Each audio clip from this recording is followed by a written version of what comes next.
ඒක තමයි. එතකොට දැන් මට අහන්න හිතෙනවා වැඩි ලාභ ගන්න අලුතින් අපි සුපර් මාකට් එකක් පටන් ගන්නවා නම් කොහොමද අපි ඒක කරන්නේ? වැඩි ලාභ ගන්න අලුතින් සුපර් මාකට් එකක් පටන් ගන්නවා නම් ඒක අපි පුංචි කඩේ. ඔව් පුංචි කඩේ අපි මිනි මාකට් එකක් දක්වා ගෙනීම කියමු. සුපර් මාකට් නෙමෙයි ඉස්සල්ලාම. හැබැයි ඉතින් අර පිළිවෙලක් තියෙනවානේ ආශිර්වාද කරන පිළිවෙලක් තියෙනවා. ඒ පිළිවෙල මම පොඩ්ඩක් කතා කරොත් ඉස්සල්ලාම දැන් RCS එක කරන්නේ මොකද්ද? පුංචි කඩේ මිනි මාකට් එකක් කරනවා නම් අපි එතනට ගිහිල්ලා එතනට යනවා. ගිහිල්ලා කඩේ තියෙන්නේ කොහෙද? ඊට පස්සේ කඩේ ප්‍රමාණය මොකද්ද කියලා අපි මිනුම් ගන්නවා. එතකොට අපේ මිනුම් ගන්න යන පුද්ගලයන් හෝ කම්පැනි එකේ ඔෆිසර්ස්ලා මිනුම් ගන්න දක්ෂයි. ඒකට දක්ෂයි.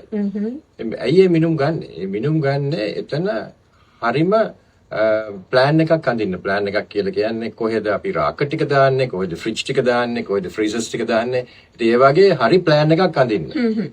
එහෙම ප්ලෑන් එකක් ඇඳ නැත්නම් නිකන් මිනි මාකට් එකක් පටන් ගත්තොත් අර කස්ටමර්ස්ලා එහෙම යනකොට හිර වෙන්න පුළුවන්. අපිට වැඩිපුර අනවශ්‍ය රාක් එන්න පුළුවන්. මොකද මේක දෙකක් තියෙනවා. එකක් මිනිස් කඩේ ඇතුළට ආවම නැත්නම් මිනි මාකට් එක ඇතුළට ආවම පහසුවෙන් ගිහිල්ලා ඒ භාණ්ඩ තෝරාගෙන ආපහු කැෂියට ගෙවලා පිට වෙලා යන්න පුළුවන් වෙනවා. ඒකට අපේ මූලික process එක තමයි තැනට ගිහිල්ලා අඳින එක. right. දැන් පස්සේ තව ක්‍රියාවලියක් තියෙනවා. හැබැයි වැදගත්ම දේ තමයි මේ අඳින දෑ යනවා ලංකාවේ සුපර් මාකට් සම්බන්ධව AutoCAD drawing නැත්නම් ඊට පස්සේ මොකද්ද 3D drawing අඳින්න පුළුවන් සුපිරි දක්ෂයන් ගාවට. ඒ ආකිටෙක්ට්ස්ලා ඇත්තටම සුපිරි දක්ෂයෝ. ඒගොල්ලෝ දක්ෂ ඒකට. ඒගොල්ලන්ට පුළුවන් ඒගොල්ලෝ දක්ෂ ග්‍රැෆික් ආටිස්ට්ලා. දක්ෂ AutoCAD කට්ටිය. දක්ෂ 3D නිර්මාණකරුවා. හැබැයි ඒගොල්ලෝ දක්ෂයකට. ඒකට ඔබට තේරෙනවා ඇති මෙතන එක එක ටීම්ස් ඉන්නවා අපිට. ඒ දක්ෂයන් එක තමයි මේ ගමන යන්නේ. ඒ කියන්නේ RCS එකට සපෝට් එකට තව කට්ටිය ඉන්නවා. RCS එක සතුව ඉන්නවා. RCS එක සතුව ඉන්නවා. මේ සම්පූර්ණ ඒක තමයි. එතකොට දැන් මට අහන්න එකක් හදන්නයි හදන්නේ. අපි ෆ්ලෝ ප්ලෑන් එක ඇඳා. ඊට පස්සේ අපි ආර්කිටෙක්ට්ටට දුන්නා. ඊට පස්සේ දැන් මොකද වෙන්නේ මිස්ටරුවන් මොකද කරන්නේ දැන් අපි ඊළඟට? ඊට පස්සේ වැදගත්ම දේ තමයි ෆ්ලෝ ප්ලෑන් එක යනවා ඒ අයිතිකරුට. ඔව් දැන් මොකද සාමාන්‍යයෙන් අපි ගෙයක් හදනකොට උනත් ෆ්ලෝ ප්ලෑන් එක කියන එක හරි වැදගත්. මේක දන්න කියන හොඳ නිවැරදි කෙනෙකුට තමයි අපි හැමතිස්සෙම බාර දෙන්නේ. අනිවාර්යයෙන්ම. ඒකට සුපර් මාකට් එකක් කියන්නේ අපි ඒ වගේ 10 ගුණයක් කන්සිඩර් කරන්න ඕනේ. ඊට වැඩි සෑහෙන ප්‍රමාණයක් අපි කන්සිඩර් කරන්න ඕනේ ෆ්ලෝ ප්ලෑන් එක ගැන. අපි ඒක ගැන කතා කරලා අපි කියමු ඊළඟට වෙන මොකක්ද ඊළඟට වෙන පියවර කියලා මොකක්ද කියලා. ඔය අපි බලමුකෝ ඉස්සෙල්ලාම අර නිකන් කතා කරලා පොඩ්ඩක් ගෙයක් හැදුවා කියමු. කොහොමද ගෙදර කාමරයක් හදලා ඉවරලා ඇඳ ගන්න බැරි නම් ඇතුළට. මේ අදෝරින්. සුපර් මාකට් එකක් හදලා කොහොමද කස්ටමර්ට එහාට මෙහාට යන්න බැරි නම්. වැඩක් නැහැ. ඇත්තමයි අපි දැකලා තියෙනවා සුපර් මාකට්ස් පිරීලා. ඒ කියන්නේ කස්ටමර්ට යන්න බෑ. කස්ටමර්ට යන්නත් බෑ. අර ඩිස්ප්ලේ කරලා තියෙන බඩු පේන්නේ නැහැ. පේන්නේත් නෑ. හරි. ඉතින් ඒක ක්‍රමානුකූලව කරන්න ඕනේ. ඒක තමයි අපි සතුව ඇති හොඳම ආකිටෙක්ට්ස්ලා, හොඳම ග්‍රැෆික් ඩිසයිනර්ස්ලා, හොඳම CAD ඩිසයිනර්ස්ලා එක අපි ෆ්ලෝ ප්ලෑන් එක කරන්නේ. ඒක යවනවා කස්ටමර්ට ඒවට පස්සේ කස්ටමර් එකට කැමති වුණොත් ඒක දෙපාරක් තුන් පාරක් අනිත් පැත්තට යන අවස්ථාවක් තියෙනවා. කස්ටමර් කැමති වුණාට පස්සේ අපි ඒකට කොටේෂන් එකක් හදනවා. අනිත් එක තමයි ආශි වැදගත් දේ ලයිට්. ලයිට් එක සුපර් මාකට් වල අයිල් කියලා තියෙනවානේ රාක්ක දෙකක් අතර හරියට මැදට වැදුන්නේ නැත්නම් ප්‍රොඩක්ට්ස් පේන්නේ නැහැ. ඒකට සමහර කට්ටිය තියෙනවා රාක්ක දෙකක් හදලා ඉවරලා උඩ ලයිට් දාලා තියෙනවා රාක්කේ උඩ තියෙන ලයිට්. ඒකට ඒක රාක්කෙට තමයි වදින්නේ අර කස්ටමර්ට පේන්නේ නැහැ. ඉතින් ලයිට් කියන එක හරි වැදගත්. ඒකම කොහෙද පවර් පොයින්ට්ස් දාන්නේ කියන එක හරි වැදගත්. ඒකම CCTV. මොකද සුපර් මාකට් කියන්නේ සෙල්ෆ් සර්විස්. අනිවාර්යයෙන්ම. හොරකම් වෙනවා. හොරකම් ඇතුළෙනුත් වෙනවා, හොරකම් පිටිනුත් වෙනවා. ඉතින් CCTV ප්ලේස්මන්ට් එකත් හරි වැදගත්. ඒත් CCTV ප්ලේස්මන්ට් එකට යනකොට වෙනම සිකියුරිටි සම්බන්ධ එක්ස්පර්ට්ස්ලා තමයි ඒක කියන්නේ මේ ගමේ මේ වගේ මේ ප්‍රදේශයේ මේ වගේ සොරකම් වෙන්න පුළුවන්. එහෙමනම් අපි මේ ඒරියාස් කවර් කරන්නම ඕනේ කිය. ඒකට කැමරා කීයක් ඒකට අවශ්‍යද?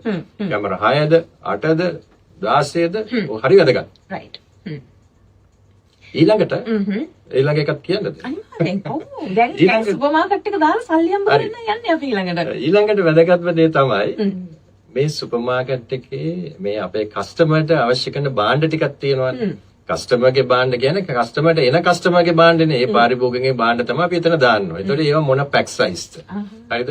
මොනවද මේ භාණ්ඩ? ඒ ගමට යන භාණ්ඩ, ඒ විකිනෙන භාණ්ඩ අරන අනිත් භාණ්ඩ දාලා වැඩක් නැහැ නේ. ඒකට කොපමණ ප්‍රමාණයක් දාන්න ඕනේ අපි. භාණ්ඩ දාන්න ඕනේ. ඒකම තමයි මිලදී ගන්න අවස්ථාවේදී RCS කියන කම්පැනි එක කිසිම විදියක කොමිස් මුදලක් තියාගන්නේ අර අපේ ව්‍යවසායකයට දෙන විකුණන භාණ්ඩවලින්. ඒක අපි විනිවිද ඇතුව කරන්නේ. අපි සප්ලයර්ස්ලා අඳුරලා දෙනවා, සැපයුම් කරුවන් අඳුරලා දෙනවා. සැපයුම් කරුවන් දෙන ගානම තමයි අපේ ව්‍යවසායකයට යන්නේ. ඒක අති වැදගත් එතන. මොකද එතන අපි ෆැට් තිබ්බොත් එහෙම අන්තිමට බිස්නස් එක උගක් ලාභදායී කරන්න අමාරු වෙනවා. ඒක බොහොම විනිවිදභාවයෙන් කරන්නේ. ඊට පස්සේ ඔන්න එනවා අර ඕඩර් කරපු අපේ වෙනම පර්චේසිං ටීම් එකක් ඉන්නවා. ලංකාවේ අති දක්ෂ පර්චේසිං මැනේජර්ස්ලා ඉන්නවා එකේ. ඒගොල්ලෝ තමයි භාණ්ඩ තෝරලා ඒ ප්‍රදේශයට භාණ්ඩ පරාසය තෝරලා කොපමණ භාණ්ඩ ප්‍රමාණයක් යනවාද කියලා තීරණය කරනවා. එතනින් එහාට තමයි වැදගත්ම දේ වෙන්නේ. රාක්කවල භාණ්ඩ තැම්පත් කරන විදිහ. හරියට. එතකොට නිකන් හිතන්නකෝ අපිට නිකන් ඕන තැන් වලට භාණ්ඩ ටික දාගෙන ගියා කියලා. ඇත්තට එහෙම දාන්න පුළුවන් ඒ භාණ්ඩ තැම්පත් කරන පුද්ගලයන්ට. ඕන තැනකින් දැන් අද මේ රාක්කෙ මෙතන දැම්මොත් හෙට මෙතන ඔය වගේ දාන්න පුළුවන්. නමුත් ඒ භාණ්ඩ තැම්පත් කරනකොට අපි ගාව ඉන්නවා අති දක්ෂ භාණ්ඩ තැම්පත් කරන්න දක්ෂ කණ්ඩායම.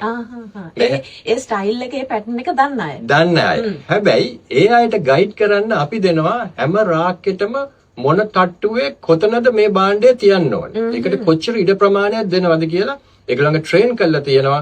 ඒගොල්ලන්ට ප්ලැනෝග්‍රෑම් කියලා දෙනවා කියනවා එක් කොලයක් හම්බ වෙනවා. ඒගොල්ලෝ ඒක තමයි ගිහිල්ලා සුපර් මාකට්ස් වල තැම්පත් කරන්නේ. ඒක තැම්පත් කරාට පස්සේ ඇත්තටම ඒක හරියටම හරි.